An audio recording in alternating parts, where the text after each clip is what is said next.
Hi guys, मेरा नाम Farid guys. आज मैं बहुत ज़बरदस्त स्टोरी लेकर आया हूँ। रफ़ी साहब से और रफ़ी साहब के बेटे से और लता मंगेशकर से जुड़ी स्टोरी है। तो एक बार लता मंगेशकर जी ने रफ़ी साहब के बारे में कुछ बोल दिया था, तो उनके बेटे काफ़ी नाराज़ हुए थे। और किस बात पे नाराज़ हुए थे वो भी मैं बताने वाला हूँ। बहुत ज़बरदस्त स्टोरी होने वाली है, बहुत ज़बरदस्त किस्सा होने वाला है। आखिर कौन सी ऐसी बात हो गई थी, लता मंगेशकर जी ने रफ़ी साहब के बारे में बोल दी थी, तो उनके बेटे काफ़ी नाराज़ हो गए थे। तो उसी का मैं खुलासा करने वाला हूँ। तो गाइस ज़रूर मेरे वीडियो में एंड तक बने रहना। और हाँ गाइस, अगर आप मेरे चैनल पर नए हैं तो चैनल को सब्सक्राइब करने की, लाइक सब्सक्राइब शेयर कमेंट सब कुछ फ्री है। और दोस्तों में वीडियो जरूर शेयर कर देना अगर अच्छा लगेगा। और हाँ गाइस, अगर स्टार्टिंग में या बीच में आप छोड़कर भाग जाएंगे तो कुछ भी समझ में नहीं आने वाला है आपको। तो एंड तक बने रहना, तो ही आपको स्टोरी समझ में आने वाली है। तो चलो गाइस, स्टोरी स्टार्ट करते हैं। आज मैं आपको बताऊंगा मोहम्मद रफ़ी साहब और लता मंगेशकर जी के बीच में रॉयल्टी को लेकर झगड़ा क्यों हुआ था। रॉयल्टी का मतलब क्या था, क्योंकि लता मंगेशकर ने रफ़ी साहब के साथ गाना गाने से इनकार कर दिया था। वह कौन सी फिल्म थी जिस फिल्म के गाने के बाद इन दोनों में रॉयल्टी को लेकर बहस हुई थी, और ये आर्ग्यूमेंट कब खत्म हुआ। और वो कौन सी फिल्म थी जिस फिल्म में इन दोनों ने 4 साल बाद में गाना गाया था। और रफ़ी साहब के बेटे शाहिद रफ़ी ने लता पर केस किस बात को लेकर किया था। तो चलिए इस किस्से को डिटेल में जान लेते हैं। मोहम्मद रफ़ी साहब और लता मंगेशकर बॉलीवुड इंडस्ट्री के बहुत ही बड़े दिग्गज सिंगर हैं। इन दोनों ने मिलकर हिंदी फिल्मों को बहुत से सदाबहार नगमे दिए हैं, जो आज के लोग भी तहे दिल से सुनना पसंद करते हैं। और इनकी सुरीली आवाज को आज भी लोग याद करते हैं। जो किस्सा मैं आप लोगों को इन दोनों के बारे में बताने जा रहा हूँ, यह घटना 1961 में घटी थी। एक फिल्म के गाने के दौरान इस फिल्म में देवानंद साहब, माला सिन्हा, ललिता पवार जैसे विशाल कलाकार मौजूद थे।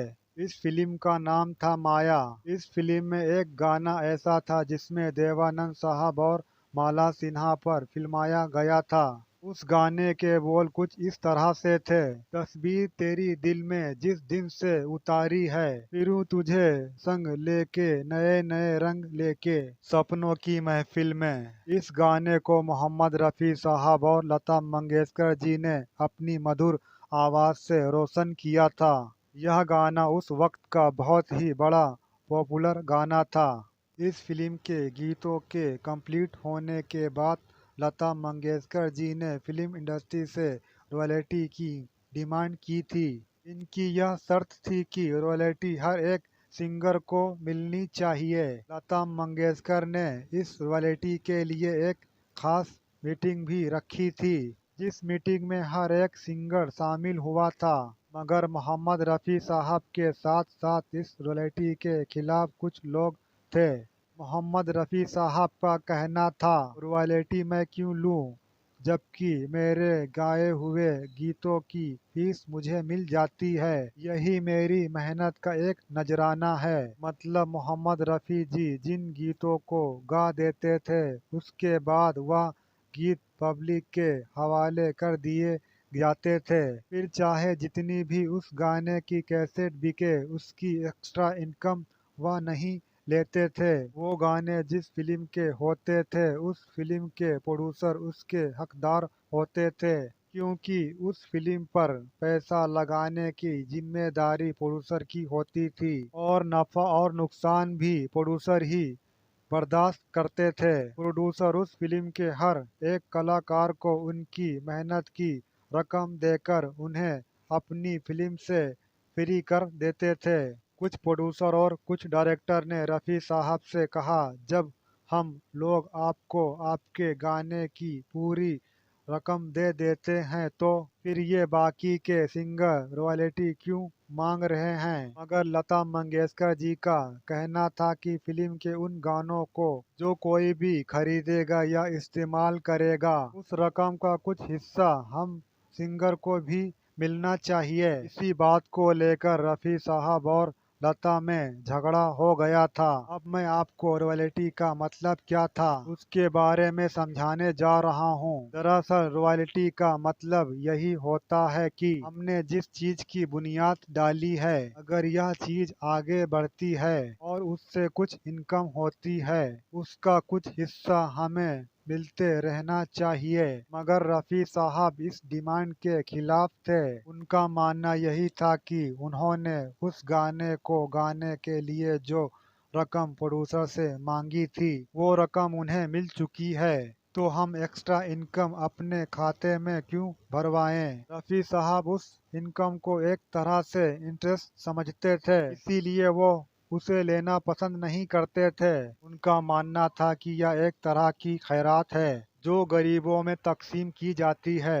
रफ़ी साहब और लता जी की आर्ग्यूमेंट के बाद लता और रफ़ी साहब ने एक साथ गाना गाने से इनकार कर दिया। ये दुश्मनी तकरीबन 4 साल तक बॉलीवुड इंडस्ट्री में इन गायकों के बीच में चलती रही। फिर एक फिल्म आई 1967 में, जिस फिल्म का नाम था जेवल थीप। इस फिल्म में हीरो थे देवानंद साहब और हीरोइन थी विजयंती माला, और इनके साथ थे अशोक कुमार, तनुजा, नाजिर हुसैन। यह फिल्म अपने जमाने की बहुत बड़ी ब्लॉकबस्टर फिल्म थी। इसी फिल्म में मोहम्मद रफ़ी साहब और लता मंगेशकर ने एक साथ गाना गाया था। यह फिल्म इन दोनों के झगड़े के 4 साल बाद आई थी। इस फिल्म के गीतों को मजरू सुल्तानपुरी ने लिखा था। इस फिल्म को म्यूजिक दिया था एस.डी. बर्मन ने, यानी सचिन देव बर्मन ने। इस जेवल थीप फिल्म में ज्यादातर गाने किशोर कुमार और आशा भोसले की आवाज में हैं, मगर इस फिल्म में एक गाना ऐसा था जिसे रफ़ी साहब और लता मंगेशकर जी ने मिलकर गाया था।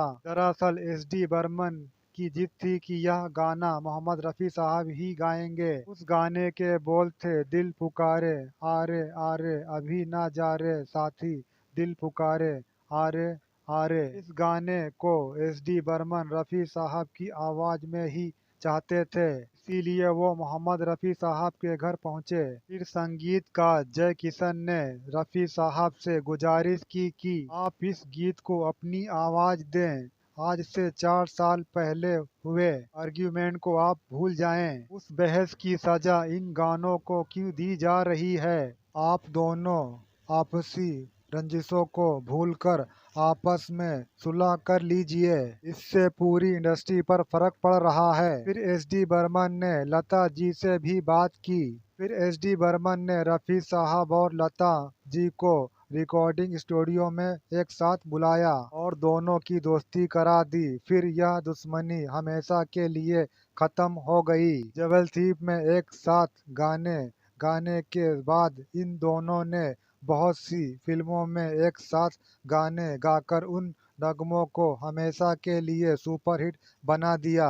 मगर कुछ बरस बीत जाने के बाद लता मंगेशकर जी की किताब में लिखा था कि रफ़ी साहब ने उन्हें एक खत लिखकर उनसे उस रॉयल्टी वाली गलती की माफी मांगी थी, लेकिन यह सच नहीं था। जब यह बात रफ़ी साहब के बेटे शाहिद को पता चली तो उन्होंने कहा यह सरासर उन्होंने अपनी किताब में यह गलत लिखा है। किसी भी माफीनामे खत का जिक्र रफ़ी साहब ने नहीं किया था। लता जी ने ऐसा लिखकर रफ़ी साहब के किरदार को ठेस पहुंचाया है। अगर लता जी 10 दिनों के अंदर इस बयान को वापस नहीं लेती हैं और माफी नहीं मांगती हैं तो मैं उनके खिलाफ केस दर्ज करवाऊंगा। उनके पास ऐसा किस्म का कोई माफीनामा है तो मीडिया में पेश करें, वरना अपने अल्फाज को वापस ले लें। तब इस बात की जब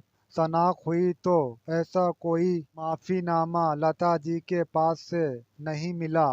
तब रफ़ी साहब के बेटे शाहिद रफ़ी ने कहा, लोग अपने दस्तावेज को तो ताउम्र संभाल कर रखते हैं जो उनकी पहचान होते हैं, जिससे उन्हें इज्जत मिलती है, और यह कह रही हैं कि इनके पास वो पत्र नहीं है। रफ़ी साहब के माफी नामे की इस बात को 2005 में उठाया गया था, जिसका कोई भी पक्का सबूत नहीं मिला था। यहाँ पर एक धमाकेदार शेर तो जरूर बनता है दोस्तों, तो चलिए इरशाद फरमाते हैं।